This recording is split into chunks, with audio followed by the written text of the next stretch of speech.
नमस्कार दोस्तों। आज हम वापस एक न्यू क्लास लेकर आए हैं सोशोलॉजी से रिलेटेड। और आज हम लेकर आए हैं 2023 का संस्कृत विभाग का सेकंड ग्रेड का पेपर, जो 2023 के अंदर फरवरी में हुआ था।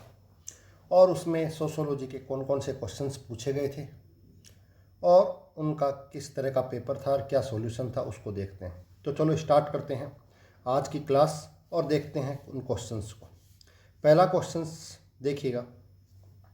पहला क्वेश्चन क्या कहता है उसको समझिएगा कि पहला क्वेश्चन कहता है एक सीमित क्षेत्र में सामाजिक जीवन का संपूर्ण संगठन क्या कहलाता है। इस क्वेश्चंस को देखिएगा और इसके ऑप्शन देखिएगा कि पहला ऑप्शन है समुदाय, दूसरा ऑप्शन है समिति, तीसरा है समूह और चौथा है संस्था। अब देखिए बात क्या कह रहा है उसको समझिएगा। एक सीमित क्षेत्र में सामाजिक जीवन का संपूर्ण संगठन क्या कहलाता है।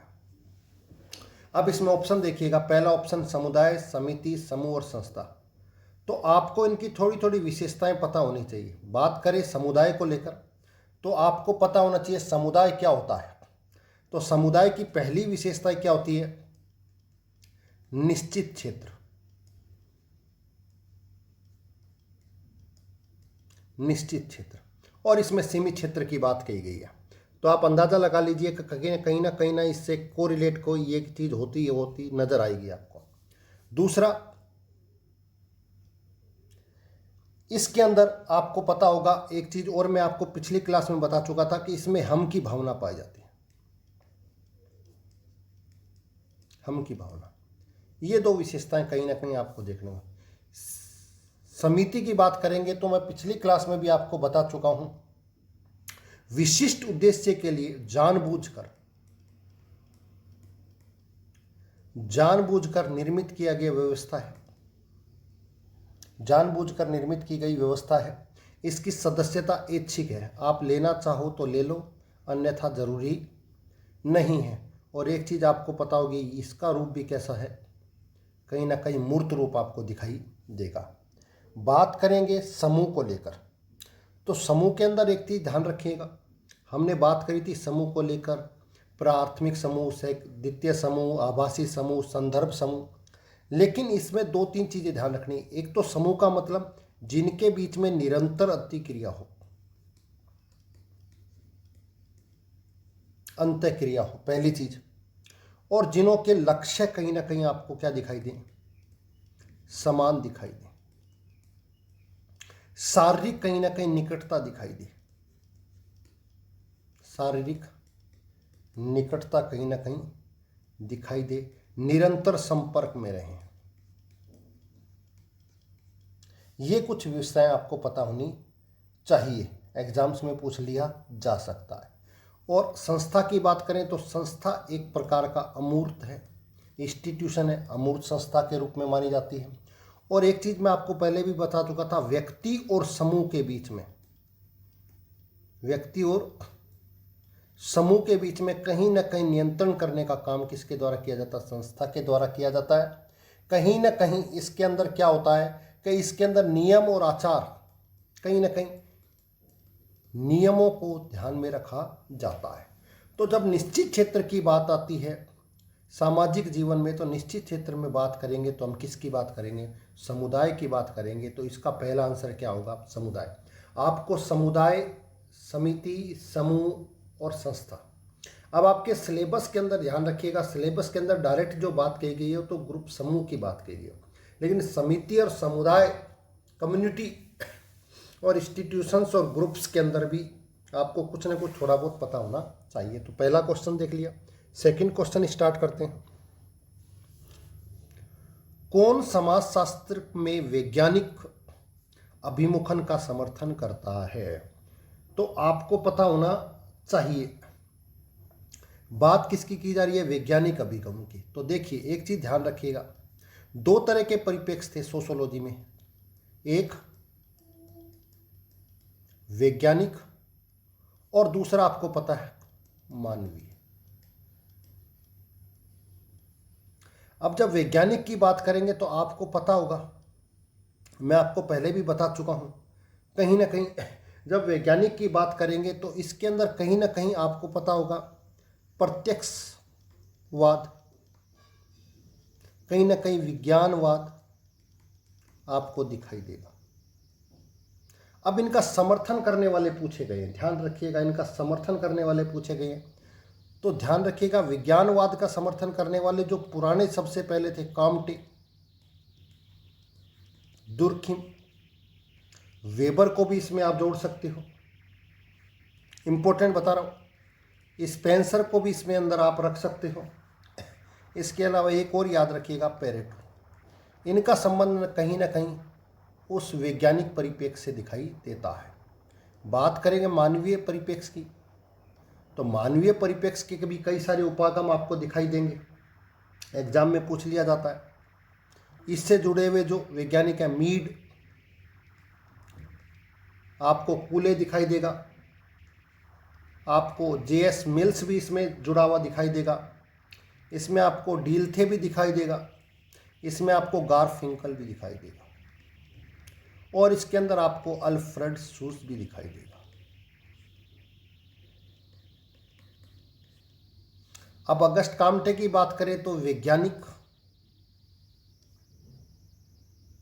इमाइल दुर्खिम भी वैज्ञानिक, और टालकट पार्सन्स भी इसके अंदर आएगा, कहीं ना कहीं प्रकार्यवादी थे, तो टालकट पार्सन भी इसमें अंदर। तो अल्फ्रेड सूट्स जो बात कही गई है, कहीं ना कहीं अल्फ्रेड सूट्स का संबंध वैज्ञानिक अभिगम से ना होकर मानवीय अभिगम से है, इसको याद रखिएगा। एक चीज़ और अल्फ्रेड सूट्स के बारे में याद रखिएगा, एग्जाम्स में पूछी जा सकती है, अल्फ्रेड सूट्स के द्वारा कौन सा उपागम दिया गया था। तो ध्यान रखिएगा, इनके द्वारा जो उपागम दिया गया उसको कहा जाता है प्रघटना शास्त्र,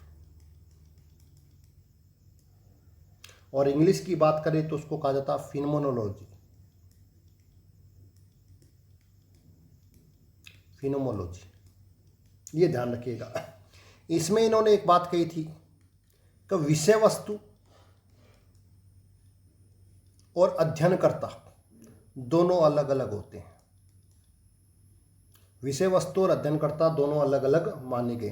तो अल्फ्रेड सूट्स का संबंध मानवीय उपागम से है, मानवीय परिप्रेक्ष्य से, और उसका एक उपागम है जिसका नाम है प्रघटना शास्त्र, कहीं ना कहीं उसका संबंध आपको अल्फ्रेड सूट्स से दिखाई देगा। तो इसका आंसर है अल्फ्रेड सूट्स। नेक्स्ट क्लास बात करते हैं नेक्स्ट क्वेश्चन की। संस्कृति के इथोज और इडोज, ये बहुत बार एग्जाम्स में पूछा गया है, ये ध्यान रखिएगा। इथोज और इथोस की व्याख्या किसके द्वारा की गई है? कोबर, मेलिनोवस्की, लोबी और अल्फ्रेड सूट्स।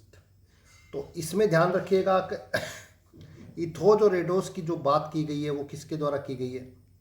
कोबर के द्वारा, इसको याद रखिएगा।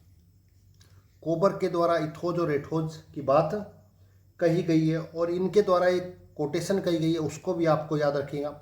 इन्होंने कहा है कि समाजशास्त्र व मानव शास्त्र दोनों क्या है? दोनों जुड़वा बहन है।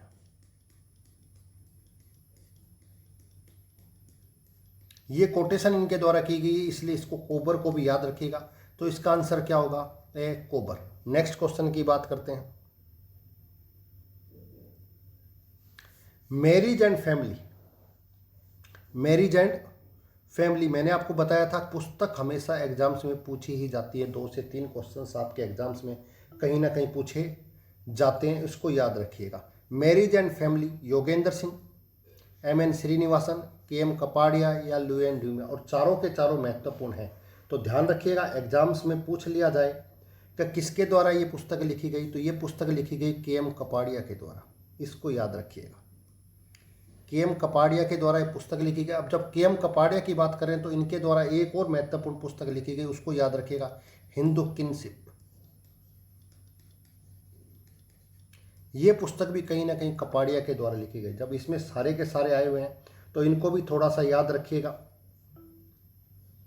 ये जो सबसे महत्वपूर्ण है एम.एन. श्रीनिवासन, इनको भी याद रखिएगा। इनके द्वारा एक पुस्तक लिखी गई, India village.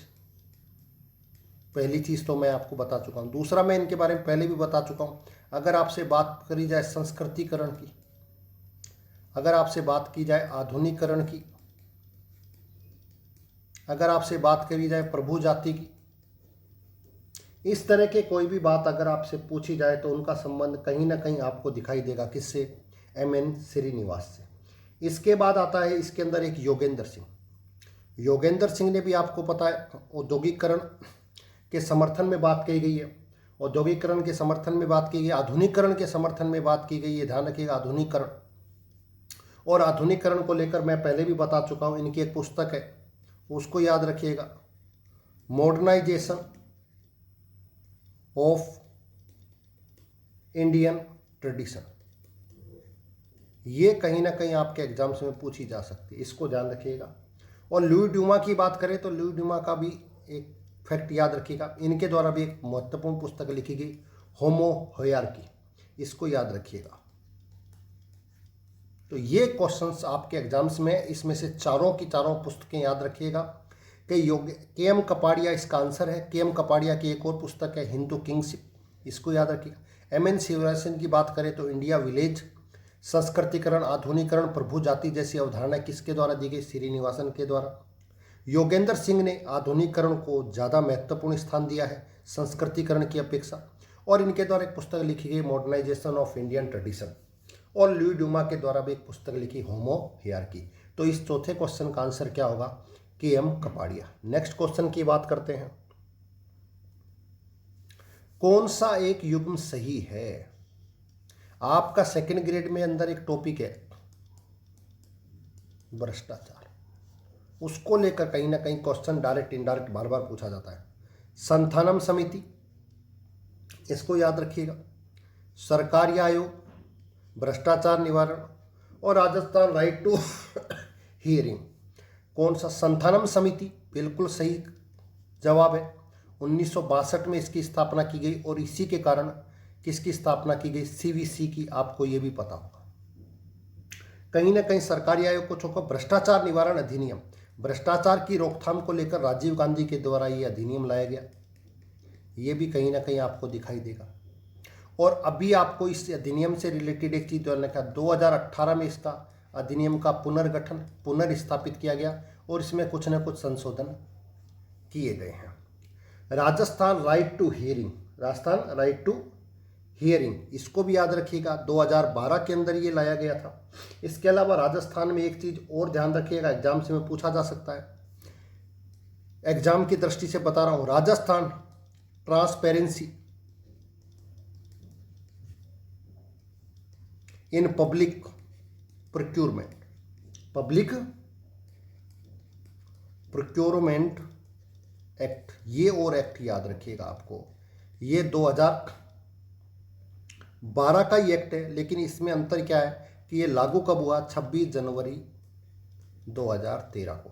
Rajasthan transparency in public procurement act, इसको याद रखिएगा, एग्जाम्स में पूछा जा सकता है। राइट टू हियरिंग 12 में बिल्कुल सही है। तो इसका जो जवाब होगा वो कहीं ना कहीं आपको सरकारी आयोग दिखाई देगा, क्योंकि सरकारी आयोग का गठन 1978 में नहीं किया गया। तो इसका जवाब क्या होगा? सरकारी आयोग, केंद्र राज्यों के बीच संबंधों को लेकर सरकारी आयोग का गठन किया गया था, इसको ध्यान रखिएगा। ठीक है, नेक्स्ट क्लास की बात करें क्वेश्चंस की। Professor I.P. देसाई, ये याद रखिएगा कि समाजशास्त्र के किस स्कूल से संबंधित है।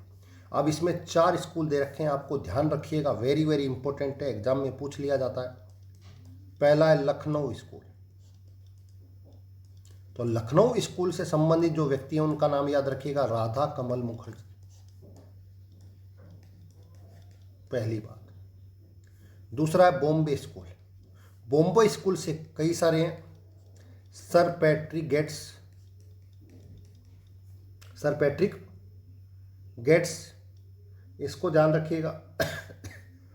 ठीक है, दूसरा आपको याद रखना है घुरिये, GS घुरिये का संबंध भी कहीं ना कहीं आपको किससे दिखाई देगा? इससे दिखाई देगा। बात करें कोलकाता स्कूल, तो कोलकाता से कहीं ना कहीं आपको ब्रजेंद्र सिंह आपको कहीं ना कहीं दिखाई देंगे, किस स्कूल से? कोलकाता स्कूल से। इसके अलावा याद रखिएगा Pune school, very very important school है, ध्यान रखिएगा, आपके एग्जाम्स में बार बार पूछा जा सकता है। पुणे स्कूल से तो आपको पता है इरावती कर्वे, इरावती कर्वे, जो कि प्रथम समाजशास्त्री, महिला समाजशास्त्री के रूप में जिसको, या मानव शास्त्री के रूप में जिसको जाना जाता है। आपके एग्जाम्स में कहीं ना कहीं पूछा जा सकता है, इसको याद रखिएगा, क्योंकि एग्जाम्स में पूछा गया है बार बार कि इसका संबंध किससे आपको दिखाई देगा। ये चीज़ आपको याद रखनी है, एग्जाम्स में बार बार पूछी जा सकती है। तो लखनऊ स्कूल का संबंध राधा कमल मुखर्जी से। पैट्रिक गेट्स का और आपको याद रखना है, पैट्रिक गेट्स को राजस्थान, भारत का प्रथम शिक्षक मान सकते हैं, प्रोफेसर मान सकते हैं। क्यों?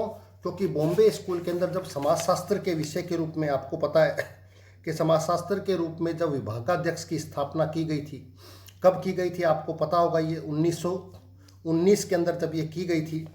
तो जब इस 1919 के अंदर इसकी की गई थी, तो इसके अंदर इसके विभागाध्यक्ष बनाए गए थे सर पैट्रिक गेट्स, इसको ध्यान रखिएगा।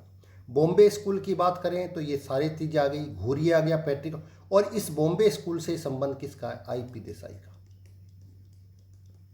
ये याद रखिएगा। तो एग्जाम्स में क्वेश्चन पूछा गया आईपी देसाई, तो इनका संबंध किससे है? बॉम्बे स्कूल से। नेक्स्ट क्वेश्चन की बात करें,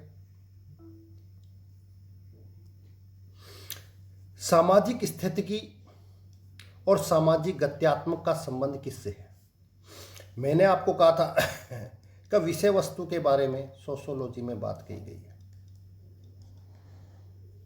और विषय वस्तु की बात की गई है तो Emile Durkheim, Max Weber, Alex Inkeles और अगस्ट कोम्टे, इसको याद रखिएगा, कहीं ना कहीं एग्जाम्स में बार बार पूछा जा सकता है। तो इमाइल दुर्खीम का याद रखिएगा, इन्होंने विषय वस्तु के रूप में 3 चीजें बताई है, इसको याद रखिएगा। सामाजिक आकार की, सामाजिक कार्य की, और सामान्य समाजशास्त्र। ये बात किसने गई? इमाइल दुर्खिम के द्वारा की गई, एग्जाम्स में बार बार पूछा जाता है, इसको भी आपको याद रखना है। मैक्स वेबर की बात करें तो मैक्स वेबर के बारे में आपको पहले से ही मैं बहुत कुछ बता चुका हूं। एलेक्स इंकल्स की बात करें तो एलेक्स इंकल्स की एक बहुत महत्वपूर्ण पुस्तक है व्हाट इज सोशियोलॉजी। एग्जाम्स में 2nd ग्रेड में बार बार पूछा जाने वाला क्वेश्चन है, और इसमें इन्होंने 3 पथ या 3 रास्ते बताए थे, उनको याद रखिएगा। ऐतिहासिक, उसके अलावा अनुभविक, और तीसरा विश्लेषणात्मक। ये हर एक एग्जाम के छोड़कर दूसरे एग्जाम्स में पूछा जाने वाला क्वेश्चन है, एलेक्स इंकल्स। और अगस्ट कैम्पटे की बात करें तो अगस्ट कैम्पटे ने, आपको पता ही है, सामाजिक स्थितिकी और सामाजिक गतिकी की बात की गई, ये याद रखिएगा। स्टैटिक्स और डायनेमिक्स, तो ये बताने वाला कौन? Auguste Comte. तो इसका आंसर क्या होगा? August Comte. नेक्स्ट क्वेश्चन की बात करें, सामाजिक परिवर्तन को चुनौती एवं प्रत्युत्तर का प्रतिपादन किसने किया? तो एक टॉपिक आपके एग्जाम्स में है जिसका नाम है सामाजिक परिवर्तन, और सामाजिक परिवर्तन कई तरीके से होता है, उसमें एक सिद्धांत दिया गया, चक्रीय सिद्धांत। और चक्रीय सिद्धांत को देने वाले 4 महत्वपूर्ण समाजशास्त्री हैं, उसका एक ट्रिक याद रखिएगा, स्टेप्स। कौन सी? स्टेप्स आपसे बार बार पूछा जा सकता है। सोरोकिन, पेरेटो, टायनबी और लास्ट में स्प्रेंगर। ये 4 समाजशास्त्री हैं जिन्होंने सामाजिक परिवर्तन का एक सिद्धांत दिया, जिसको चक्रीय सिद्धांत कहा जाता है, चक्रीय सिद्धांत का समर्थन करने वाले। अब चुनौती और प्रत्युत्तर की बात कही गई है, तो चुनौती और प्रत्युत्तर का सिद्धांत पेरेटो, कार्ल मार्क्स, टायनबी। तो इसमें से देखिए, आप कार्ल मार्क्स को छोड़ दीजिए तो तीनों ने कहीं ना कहीं चक्रीय सिद्धांत दिया है। अब चक्रीय सिद्धांत सबने अलग अलग दिया है, तो इसमें चक्रीय सिद्धांत जो दिया गया है चुनौती और प्रत्युत्तर का, तो इसका सही जवाब है टायनबी। अब टायनबी ने जो चक्रीय सिद्धांत दिया उसको याद रखिएगा, उसको कहा जाता है चुनौती और प्रत्युत्तर का चक्रीय सिद्धांत। और एक चीज़ और ध्यान रखिएगा, एग्जाम्स में पूछ लिया जाता है, इनके द्वारा एक पुस्तक लिखी गई ए स्टडी ऑफ हिस्ट्री, एक तो ये याद रखिएगा। और इससे भी महत्वपूर्ण, इन्होंने अपने चक्रीय सिद्धांत के अंदर 21 सभ्यता का कहीं ना कहीं अध्ययन किया था, इसको याद रखिएगा। ठीक है, तो इसका आंसर तायनबी है। पेरेटो की भी बात अगर करना चाहते हो तो पेरेटो की भी बात कर सकते हो, इनके द्वारा भी एक बहुत महत्वपूर्ण पुस्तक लिखी गई, माइंड एंड सोसाइटी। ठीक है, और इन्होंने एक इसी में चक्रीय सिद्धांत में एक सिद्धांत दिया, अभिजात वर्ग का सिद्धांत। और इसमें इन्होंने एक बात बताई है, आगे चलकर पढ़ेंगे, जिसका शेर और लोमड़ी का उदाहरण देकर इन्होंने इसको समझाने की कोशिश की है। सोरोकिन की बात करें तो सोरोकिन के द्वारा भी एक बहुत ही महत्वपूर्ण पुस्तक लिखी गई है, ये तो एग्जाम्स में बहुत बार पूछी भी गई है, इसको ध्यान रखिएगा, सोशल कल्चर एंड डायनामिक, ये याद रखिएगा, सोरोकिन की पुस्तक है। क्योंकि इनके द्वारा जो सिद्धांत दिया गया, गतिशीलता का सिद्धांत, इसको आप तरंग का सिद्धांत भी कह सकते हो, इसको सीमाओं का सिद्धांत भी कह सकते हो, इसको पेंडुलम का सिद्धांत भी कह सकते हो, इसको ध्यान रखिएगा। ये सारी चीज़ें हमने बात कर ली यहीं पर। एक स्प्रेंगर बचा है, स्प्रेंगर के बारे में भी एक लाइन याद रख लेगा। स्प्रेंगलर ने भी 8 सभ्यताओं का अध्ययन किया था, पहली चीज़ तो ये ध्यान रखिएगा। और इनके द्वारा एक पुस्तक लिखी गई, डिक्लाइन ऑफ वेस्ट, इंपॉर्टेंट पुस्तक है, ध्यान रखिएगा, डिक्लाइन ऑफ वेस्ट पुस्तक स्प्रेंगर के द्वारा लिखी गई। तो चक्रीय सिद्धांत के मैंने चारों व्यक्तियों के नाम बता दिए, स्टेप्स, स्प्रेंगर, टायनबी, पेरेटो और सोरोकिन, इन चारों को आपको याद रखना है। इनमें से बार बार एक क्वेश्चन आपके एग्जाम्स में पूछा जाता है। नेक्स्ट क्वेश्चन, तो इसका आंसर जो है वो आंसर है से टायनबी। आगे नेक्स्ट क्वेश्चन की बात करते हैं। सामाजिक संबंधों को स्वरूप एवं अंतर्वस्तु के आधार पर अलग किया जा सकता है, ये किसने कहा? स्वरूप और अंतर्वस्तु, ये पहली क्लास में मैंने आपको बताया था। एक समाजशास्त्र में स्वरूपात्मक और एक समन्वयात्मक। स्वरूपात्मक संप्रदाय और समन्वयात्मक संप्रदाय। और बात कहेगी स्वरूपात्मक संप्रदाय, तो आपको मैं बता चुका था पहले भी, जॉर्ज सीमेल, जिसका संबंध कहीं ना कहीं भौतिक वस्तुओं के स्वरूप और अंतर वस्तु पर ध्यान। और इन्होंने कहा था कि किसी भी, मैंने आपको एग्जाम्पल भी दिया था, प्याले का स्वरूप कैसा है ये महत्वपूर्ण है, प्याले के अंदर क्या है ये महत्वपूर्ण नहीं है। और इसी संप्रदाय के लोग कहते हैं कि समाजशास्त्र एक प्रकार से विशेष विज्ञान है, इसको याद रखिएगा, एग्जाम्स में बार बार पूछा जाता है। तो अंतर्वस्तु और स्वरूप की बात करिए तो स्वरूपात्मक संप्रदाय का संबंध किससे है, इसको याद रखिएगा। इस पर डिटेल से हम बात आगे कर चुके हैं पहले भी। नेक्स्ट क्वेश्चन की बात करें, आणविक परिवार की अवधारणा किसने दी, ये इंपॉर्टेंट आपके लिए, इसको ध्यान रखिएगा। आणविक, तो इसमें एक टॉपिक आपके एग्जाम्स में पूछा गया, परिवार, फैमिली, पहली चीज तो ये ध्यान रखिएगा। जब फैमिली की बात करें तो ये फेमुलस से बना है, किससे बना है? फेमुलस से। और फेमुलस किस भाषा का शब्द है? लैटिन भाषा का शब्द है, इसको याद रखिएगा, आपके एग्जाम से पूछा जाए।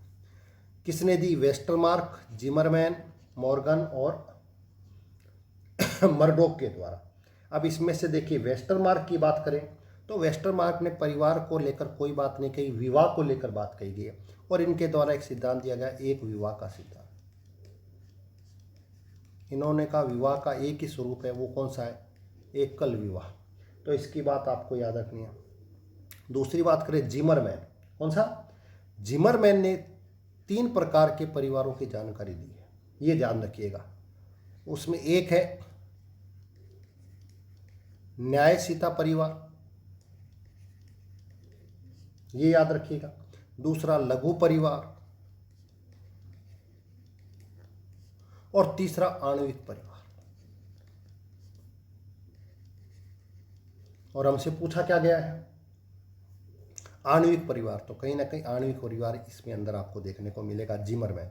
जब जिमरमैन की बात करिए तो जिमरमैन की एक पुस्तक और याद रखिएगा, फैमिली एंड सिविलाइजेशन। ये पुस्तक भी आपके एग्जाम के लिए दृष्टि। फैमिली और सिविलाइजेशन पुस्तक किसने लिखी?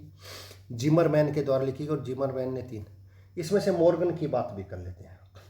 तो मॉर्गन ने भी परिवार को लेकर एक बात कही कि परिवार की उत्पत्ति का एक सिद्धांत दिया इनके द्वारा, और इस सिद्धांत का नाम है यौन साम्यवाद का सिद्धांत। ये याद रखिएगा, यौन साम्यवाद का सिद्धांत। और इनके द्वारा भी अगर आप पढ़ना चाहते हो तो एक पुस्तक लिखेगी, एंशिएंट सोसाइटी। ये याद रखिएगा, एग्जाम से में पूछा जाता है। ठीक है, कहीं ना कहीं आपको ये देखने को मिल सकता है, तो इसको ध्यान रखिएगा। मर्डॉक की बात आगे चलकर करेंगे हम। मर्डॉक ने भी कुछ ना कुछ परिवार के बारे में बताया है। आगे नेक्स्ट 11, ऊर्ध्वर एवं क्षैतिज समूह का वर्गीकरण किसने किया? समूह के बारे में बात की गई, ग्रुप्स के बारे में, और अपने ने इसमें पिछली क्लासों में काफ़ी डिटेल से बात कर चुके हैं। कहीं ना कहीं एग्जाम्स में पूछा जा सकता है। मिलर की बात करें, किसकी? तो मिलर ने पहली चीज ध्यान रखिएगा, किसके आधार पर समूह का विभाजन किया? संदर्भ समूह के आधार पर विभाजन किया। और इसने कहा कि एक समस्तरीय समूह होता है और एक विषम स्तरीय समूह, और इस समस्तरीय जो समूह है इसे ही क्षैतिज समूह कहा जाता है, और इसे ही उद्रंग समूह के रूप में भी जाना जाता है। तो मिलर के द्वारा ये व्यवस्थाएं दी गई, इसको पता है। जिमरमैन पर हम अभी बात कर चुके हैं, जिन्होंने परिवार के बारे में बात की। बीर स्ट्रीट के बारे में ध्यान रखिएगा, बीर स्ट्रीट ने भी समूह को लेकर विशेषता बताई है। एक तो इन्होंने कहा है कि द्वितीय समूह वह है जो प्राथमिक समूह नहीं है, एक ये जाने। एक आपको पहले ही बता चुका हूं, इनके द्वारा एक पुस्तक लिखी गई, सोशल ऑर्डर, और इसमें इन्होंने समाजशास्त्र की प्रकृति की चर्चा करी है, और इसकी प्रकृति कैसी बताई है? वैज्ञानिक प्रकृति बताई है। और समूह की बात करें तो समूह को लेकर भी इन्होंने कुछ विशेषताएं बताई है, वो ध्यान रखिएगा। समूह ऐसा होना चाहिए जिसमें कहीं ना कहीं समानता की चेतना हो। किसकी? समानता की आपस में चेतना हो, जिसके अंदर क्या हो? एक प्रकार का संगठन आपको देखने को मिले, और जिसके अंदर आपस में क्या हो? अंतःक्रिया हो। ये 3 विशेषताएं इनके द्वारा बताई गई, समानता की हो, संगठन हो, और उसमें अंतःक्रिया हो। गिडिन्स की बात करें तो गिडिन्स को मैं पहले भी बता चुका हूँ, इन्होंने भी समूह के 2 प्रकार बताए थे, आपको पता होगा, बता चुका हूँ कई बार, एकत्रित समूह और जननिक समूह। ये 2 समूह के बारे में गिडिन्स बता चुका है, तो ध्यान रखिएगा। अब उधर वो समी या फिर आज समस्तरीय विषम स्तरीय, तो इसका जवाब क्या होगा? मिलर। इसको याद रखिएगा। नेक्स्ट क्वेश्चन, संस्कृतिकरण के विचारधारा को ग्रहण करने वाली प्रक्रिया है, यह कथन किसका था? तो आपको पता है, जब भी मैं आपको बता चुका हूं, एक व्यक्ति का नाम हमेशा याद रखो, M.N. श्रीनिवास। अभी बता चुका था पिछले क्वेश्चन में। बात करो संस्कृतिकरण की, बात करो आधुनिकीकरण की, बात करो लौकिकीकरण की, बात करो प्रभु जाति की, ये सब बताने वाला कौन है? M.N. श्रीनिवासन। एक पुस्तक याद रखिए, अभी बता चुका हूं, इंडियन विलेज, इनके द्वारा। जब भी संस्कृतिकरण आए तो मैक्सिमम संभावना किसकी होगी? श्रीनिवासन की आपको देखने को मिलेगी। घूरिये की बात कर चुका हूं, योगेंद्र सिंह की भी बात कर चुके हैं। नेक्स्ट क्वेश्चन की बात करते हैं। गोत्र और झुंड उदाहरण है, किसका उदाहरण है? जटिल समाज का, सरल समाज का, बहुखंडीय सरल समाज का, या मिश्रित बहुखंडीय सरल समाज का? इसको ध्यान रखिए। गोत्र और समूह, तो देखिए गोत्र और समूह की जब बात करें गोत्रोड झुंड की जब बात करें तो कहीं ना कहीं आपको इसमें किसी भी प्रकार का कोई जटिलता दिखाई नहीं देगी। तो कहीं ना कहीं सरल समाज का उदाहरण माना जाता है। सभी का एक गोत्र होगा, सभी एक झुंड में निवास करेंगे, ये बिल्कुल सरल समाज की एक विशेषता होती है। एक जगह पर इकट्ठे होंगे और सभी का एक क्या होगा, गोत्र होगा। तो सरल समाज की कहीं ना कहीं उदाहरण दिखाई देते हैं। एक चीज और ध्यान रखिएगा, सरल समाज, बहुखंडीय सरल समाज, मिश्रित बहुखंडीय सरल समाज या द्विखंडीय मिश्रित समाज, द्विखंड, ये चारों के चारों समाज की जो बताए हैं नाम, वो एक व्यक्ति के द्वारा बताया गया जिसका नाम है इमाइल दुर्खिम। ये याद रखिएगा। तो आपसे पूछा भी जाए एग्जाम्स में कि इमाइल दुर्खिम ने किस के समाजों का वर्णन किया है। 4 प्रकार के, सरल समाज, बहुखंडीय सरल समाज, द्विखंडीय मिश्रित बहुखंडीय समाज और मिश्रित बहुखंडीय समाज। ये 4 प्रकार के समाजों का वर्णन किसने किया है, दुर्खिम के द्वारा किया गया। तो इसका आंसर क्या होगा, सरल समाज, ध्यान रखिएगा। नेक्स्ट क्वेश्चन की बात करते हैं। एक परिस्थिति से संबंधित सभी भूमिकाओं को कहा जाता है। एक परिस्थिति, एक स्टेटस है उसका, और उस स्टेटस से रिलेटेड वो कई सारी भूमिकाएं करता है।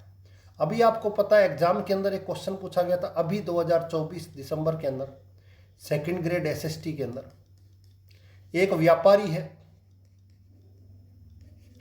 और वो जो व्यापारी है वो ग्राहक के साथ कैसा व्यवहार होगा, अधिकारी के साथ कैसा व्यवहार होगा, यूनियन जो व्यापारिक यूनियन है उसके साथ किस प्रकार का व्यवहार करेगा। तो इसमें वही क्वेश्चन पूछा गया है, एक परिस्थिति से संबंधित सभी भूमिकाओं को कहा जाता है। तो इसमें कहा जाता है भूमिका प्रतिमान। इस प्रतिमान को भूमिका पुंज भी कह दो, भूमिका समुच्चय भी कह दो, एक ही बात है। भूमिका प्रतिमान यानी कि एक व्यक्ति का पद तो एक है, लेकिन उससे रिलेटेड वो जब अलग अलग लोगों से मिलता है तो कहीं ना कहीं वो अलग अलग प्रकार की उसके अंदर क्या करता है, भूमिकाएं या रोल निभाता है। इसको ध्यान रखिएगा। इसको कहीं ना कहीं आप अगर इंग्लिश में इस शब्द को पकड़ो तो इसको याद रखिएगा, रोल सेट। कहीं ना कहीं रोल सेट को लेकर बात कही गई है, इसको याद रखिएगा, ठीक है। नेक्स्ट क्वेश्चन, इसी तरीके से प्रस्तुति श्रृंखला है, सीक्वेंस की बात कही गई, प्रशस्ति पुंज की बात कही है, भूमिका ग्रहण की बात कही गई है। क्वेश्चंस एग्जाम्स में बार बार पूछे जाते हैं। नेक्स्ट क्वेश्चन, यह किसने कहा कि समाज भूतकालीन समाजशास्त्र और समाजशास्त्र वर्तमान का इतिहास है। डेफिनेशंस बार बार पूछी जाती हैं और आपको एग्जाम्स में डेफिनेशन आएगी। तो इसका सीधा सा जवाब याद रखिएगा, याद ही करनी पड़ेगी डेफिनेशन का। कोई जॉर्ज होबार्ट के द्वारा कहा गया है कि इतिहास भूतकालीन समाजशास्त्र है और समाजशास्त्र वर्तमान का इतिहास है, जॉर्ज होबार्ट। नेक्स्ट क्वेश्चन की बात करते हैं। कम्युनिटी शाब्दिक दृष्टि से किन 2 लैटिन शब्दों से मिला। इस प्रकार का एक फैक्चुअल क्वेश्चंस भी एग्जाम्स में कहीं ना कहीं बार बार पूछ लिया जाता है, तो इसको भी ध्यान रखिएगा। कॉम प्लस म्यूनिटी, कम प्लस म्यूनिस, कम प्लस इम्यूनिटीज और कम प्लस मोनिस, इसको याद रखिएगा। एग्जाम्स में कहीं ना कहीं पूछा जाने वाला क्वेश्चन है। तो इसका आंसर, डायरेक्ट आंसर फैक्चुअल है, इसका आंसर होगा कम प्लस म्यूनिस, इसको याद रखिएगा। नेक्स्ट क्वेश्चन की बात करते हैं। फैशन एक है, फैशन के बारे में पूछा गया है, इसको याद रखिएगा। सामाजिक मूल्यों से रिलेटेड कोई फैशन का क्वेश्चन, सामाजिक स्थिति, फैशन किसी प्रकार का कोई स्टेटस सिंबल आपको दिखाई नहीं देगा। सामाजिक प्रथा, किसी भी प्रकार की कोई प्रथा, कल्चरल कोई कुरीति हमारे या रीतियां हो, फैशन से रिलेटेड कुछ नहीं होती है। सामाजिक मानदंड जरूर आपको मेजरमेंट माना जाएगा कि समाज किस प्रकार का है, उसमें जिस प्रकार का फैशन इस्तेमाल होगा उसी से हम ये अंदाज़ा लगाएंगे ये जो समाज है अभी वर्तमान में इसका किस प्रकार का स्टेटस है। तो ये फैशन एक प्रकार से मानदंड को बताता है, समाज के मापदंड के आधार बनता है कहीं ना कहीं फैशन। तो इसका आंसर होगा द सामाजिक मानदंड। नेक्स्ट क्वेश्चन 18, कौन सा युग्म सही नहीं है? मैंने कहा पुस्तक से रिलेटेड बार बार एग्जाम्स में कहीं ना कहीं पूछा जा सकता है। Pareto mind and society, Ogburn social change, Linton the study of man और टाइनबी हिस्ट्री ऑफ चेंज। तो ध्यान रखिएगा, अभी मैंने आपको पिछले क्वेश्चन को अगर आपने ढंग से पढ़ा हो तो मैंने पेरेटो के बारे में बताया था द माइंड और सोसाइटी, तो ये तो सही जवाब है। ओकबर्न की पुस्तक दो हैं, एक सोशल चेंज और एक हैंडबुक की बात बताई गई थी, वो भी ये सही है। Linton the study of man, ये भी सही है। अभी मैंने आपको टाइनबी के बारे में बताया था, और टाइनबी की ये किताब नहीं है, हिस्ट्री ऑफ चेंज नहीं है, उनकी किताब का नाम अभी मैंने आपको बताया था ए स्टडी ऑफ हिस्ट्री। अभी पिछले क्वेश्चन में मैंने आपको बताया था ए स्टडी ऑफ हिस्ट्री, इनकी किताब का नाम है, और यहाँ क्या है ए हिस्ट्री ऑफ चेंज।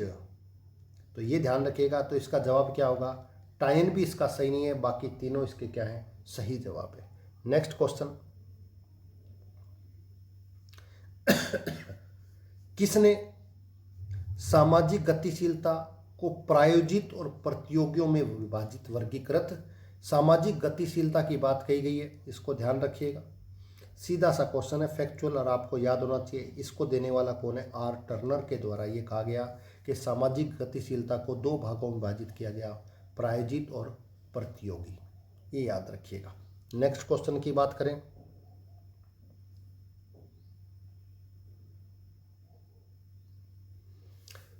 संबंध और गैर संवादात्मक भूमिकाओं का वर्गीकरण किसने किया है? इसको याद रखिएगा, एग्जाम्स में पूछा जा सकता है।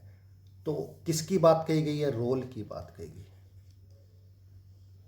अब जब रोल की बात करेंगे तो कोई चीज आपको ध्यान रखने का, रॉल्फ लिंटन, मर्टन, नाडेल और गॉफमैन की बात कही है। तो सबसे पहले बात करें लिंटन को लेकर, तो लिंटन ने भूमिका को लेकर बात कही गई है। भूमिका के कई टाइप बताए, जिसमें एक बताया भूमिका वंचन, या फिर बताया असफल भूमिका की अवधारणा किसके द्वारा दी गई? लिंटन के द्वारा दी गई। मर्टन की बात करें, मर्टन इंपॉर्टेंट याद रखने का, इन्होंने रोल मॉडल की बात करी। आदर्श भूमिका, एक तरीके से क्या हो गया इसका मतलब? आदर्श भूमिका की बात कही किसने? आर मर्टन के द्वारा। गॉफमैन की बात करें तो गॉफमैन के बारे में ध्यान रखना, रोल प्लेइंग,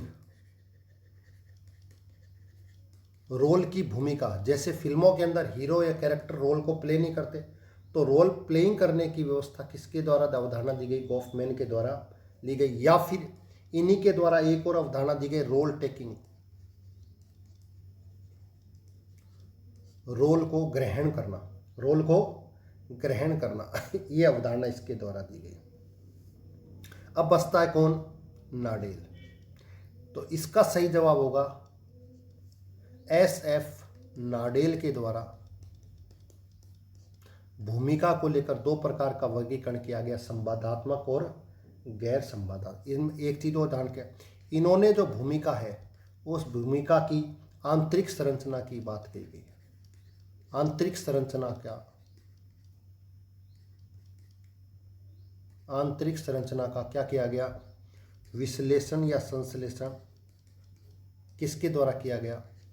नाडेल के द्वारा। तो ध्यान रखिएगा, एक तो भूमिकाओं को दो भागों में बांटा, और दूसरी का भूमिका की आंतरिक संरचना का अगर किसी ने अवधारणा दी या उसका विश्लेषण किया, वो SF नाडेल ने किया। तो इसका आंसर क्या होगा? नाडेल। और आज की क्लास का लास्ट और अंतिम क्वेश्चन, कौन सा एक कथन सही है? अब आप बताएं मुझे, कौन सा एक कथन सही है? समिति अमूर्त है, समिति व्यक्तियों का समूह है, तीसरा समिति व्यक्तियों का संगठन है, और फोर्थ समिति की सदस्यता कहीं ना कहीं ऐच्छिक होती है। तो मैं अपने पहले ही क्वेश्चंस में इस तरह की बात की, समिति की सदस्यता ऐच्छिक होती है, तो ये तो सही है, अभी हम बात कर चुके हैं। दूसरा, मैंने उसी में बताया था कि समिति अमूर्त नहीं है, समिति मूर्त है। अगर उस क्वेश्चन को आपने ढंग से सुना हो तो इसका जवाब आप निकल जाते। पहला ही ऑप्शन, समिति अमूर्त होती है, नहीं साहब, समिति मूर्त होती है। तो इसका आंसर यही हो गया। बाकी आप पढ़ो तो अच्छी बात है। समिति व्यक्तियों का समूह है, बिल्कुल। समिति व्यक्तियों का एक प्रकार से संगठन है। मैंने कहा किसी विशेष उद्देश्य के लिए, विशेष उद्देश्य निर्माण के लिए किसका निर्माण किया जाता है? समिति का निर्माण किया जाता है। मैं आपको पहले भी बता चुका हूँ। और इसकी प्रकृति कैसी होती है? इसकी प्रकृति अस्थायी होती है। और मैंने कहा था इसकी सदस्यता कैसी होती है? ऐच्छिक सदस्यता होती है। तो ऐच्छिक सदस्यता होती है, मूर्त होती है, विशेष उद्देश्यों के लिए इसका निर्माण होता है, और ये कहीं ना कहीं व्यक्तियों का एक समूह या संगठन माना गया है। तो समिति अमूर्त नहीं होती, समिति मूर्त होती। तो इसका आंसर क्या होगा? ठीक है। तो आज की क्लास आपको कैसी लगी? ये कुछ महत्वपूर्ण एमसीक्यू मैं लेकर आया था, और अगली क्लास में इससे भी महत्वपूर्ण एमसीक्यू लेकर आएंगे। आपको क्लास कैसी लगी बताइएगा, लाइक करिएगा, शेयर ज़रूर करिएगा। आज की क्लास के लिए आपको थैंक यू वेरी मच।